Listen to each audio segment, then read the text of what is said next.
नमस्कार, आदाब, खुशामदीद, सत्यमेव जयते। इस सीजन के आखिरी एपिसोड में आप सभी का बहुत बहुत स्वागत है। अहंकारी होते हैं, हमेशा नियंत्रण रखना चाहते हैं, कंट्रोल करना चाहते हैं और अग्रेसिव होते हैं, गुस्सैल होते हैं। हालांकि हर मर्द ऐसा नहीं होता लेकिन जिस मर्द में ये तीनों चीजें हों, अहंकार, कंट्रोल करने की चाह और गुस्सा, तो ये तीनों चीजें अंदर ही अंदर मिलकर एक खतरनाक कॉकटेल का काम करती हैं और इसका नतीजा हमें रोज देखने को मिलता है। आए दिन सड़कों पर या सार्वजनिक स्थानों पर हुई छोटी छोटी घटनाएं हिंसक रूप ले लेती हैं। लोग सुध-बुध खोकर आपे से बाहर हो जाते हैं और अपनी ताकत दिखाने पर आमादा। छोटी छोटी बातों पर आवेश में आना कई बार खुद के लिए तो कभी दूसरों के लिए घातक साबित होता है। ऐसी ही एक घटना का शिकार हुआ दिल्ली में रहने वाला 21 साल का आकाश। सड़क पर हुई एक मामूली घटना में उस पर जानलेवा हमला हुआ। अपने जवान बेटे को इस तरह से अचानक खो देने की इस घटना से माँ बाप अब तक समझौता नहीं कर पाए हैं। रोजगार के सिलसिले में 8 साल तक अपने परिवार से दूर रहे आकाश के पिता हाल ही में दिल्ली लौटे थे। अब अपने बच्चों और परिवार के साथ रहना चाहते थे। उनके सपने को कुछ लोगों ने क्यों इस बर्बरता के साथ कुचल दिया, इस सवाल का जवाब वे आज भी तलाश रहे हैं।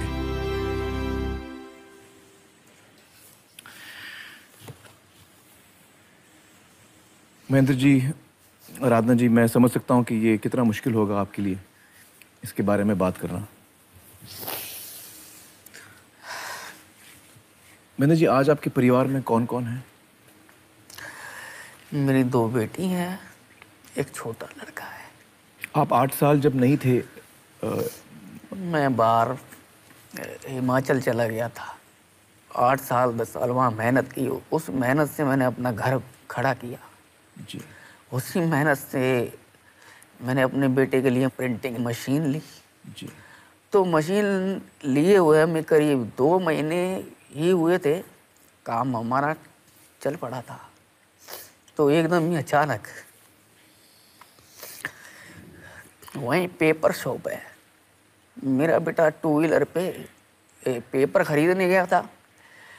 पेपर लेके जैसे ही निकला तो एक टी पॉइंट था, वहाँ से तेजी से बाइकर्स आ रहे थे।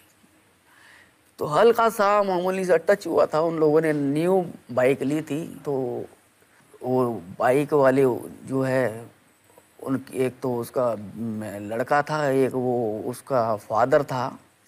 उन दोनों को पता नहीं, अपनी शायद नई बाइक अच्छी लग रही थी, मेरा बेटा अच्छा नहीं लगा। तो उन लोगों ने जो है मेरे बेटे को पकड़ के उसके सिर पे जो हेलमेट पे हेलमेट, हेलमेट पे हेलमेट, और बाथरूम की जगह लाते और हार्ड पे। और उसका जो फादर था वो कहता, मार मैं देख लूँगा, जो होगा मार मैं देख लूँगा।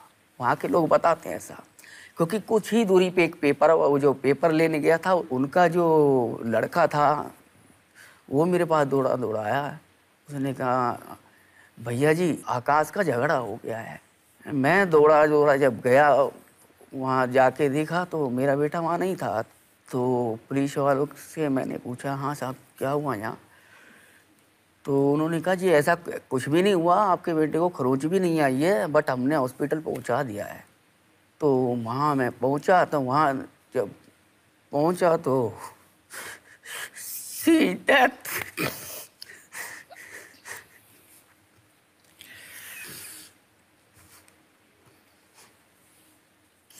इतनी सी देर में मेरा बेटा दुनिया में नहीं रहा।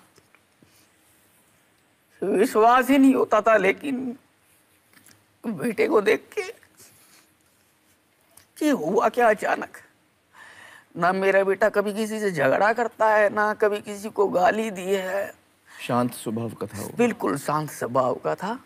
फिर उसके बाद जो है क्या करते, अपने आप को संभाला कि भाई और भी मेरी 2 बेटियां हैं, उनके लिए भी मुझे करना है कुछ ना कुछ। महेंद्र जी, जब मैं आपकी कहानी सुनता हूं तो मुझे अपना बेटा याद आता है और मैं सारे दर्शकों को, आप लोगों को ये कहना चाहूँगा कि आप ये सोचिए, अपने मन में ये विचार कीजिए कि ये आपके बच्चे के साथ ऐसा अगर हादसा हो तो आपको क्या महसूस होगा, क्या आपके जज्बात होंगे कि कोई आपके बच्चे को बेदर्दी से पीटे, मारे, उसकी जान ले ले, सिर्फ इसलिए कि कुछ हल्का सा एक्सीडेंट हो गया, खरोच आ गई गाड़ी पे।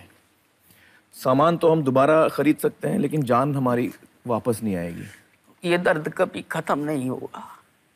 ना कोई ऐसा पेन किलर बना है जो किसी के माता पिता का दुख दूर कर दे।